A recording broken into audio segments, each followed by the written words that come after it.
funding for our city. These Baltimore students don't want money.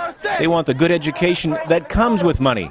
But the state and city government have run out. Officials are proposing $23 million in budget cuts. And now these kids are watching their hopes for the future, for good, steady jobs, disappear. By their underfunding, unconstitutional underfunding, illegal underfunding of our schools, they murder us every day.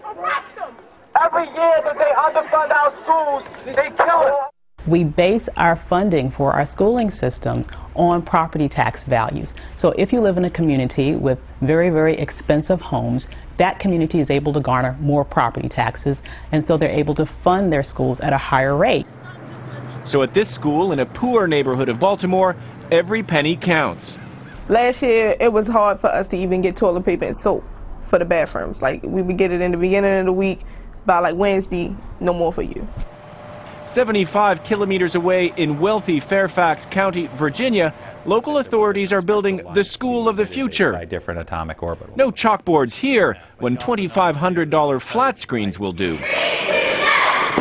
There's plenty of money for sports and the arts, even for an observatory.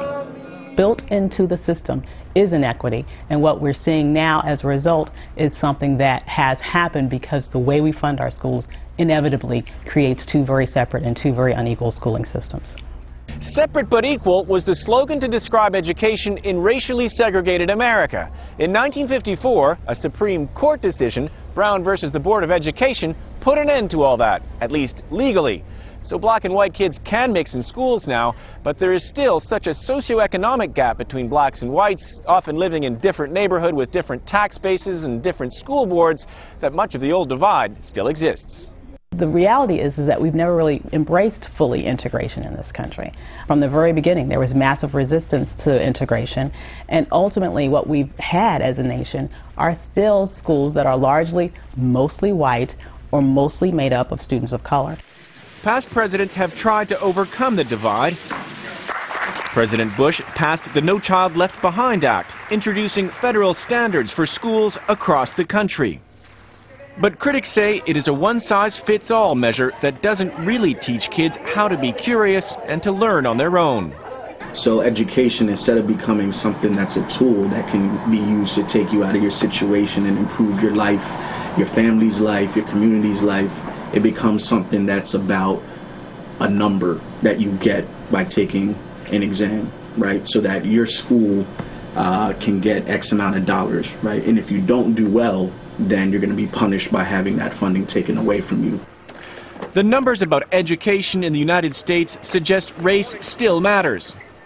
The dropout rate among white students is almost 6%, while double the number of black students drop out. And more than 1 in 5 Latino students drop out of high school every year. In Baltimore, some of the kids who say their politicians have failed them are doing more than protesting. They're teaching themselves in a program of algebra tutoring to enable children to prepare for better paying jobs in business, science, or engineering. They know the system always seems to favor the children in Fairfax or wealthier places, but they hope things will be different with President Obama's new spending for schools. We're not getting the funding, we're not getting all the resources that Johnny has out in Fairfax. You know what I mean? And we're just asking that that be spread around. Nick Spicer, Al Jazeera, Washington.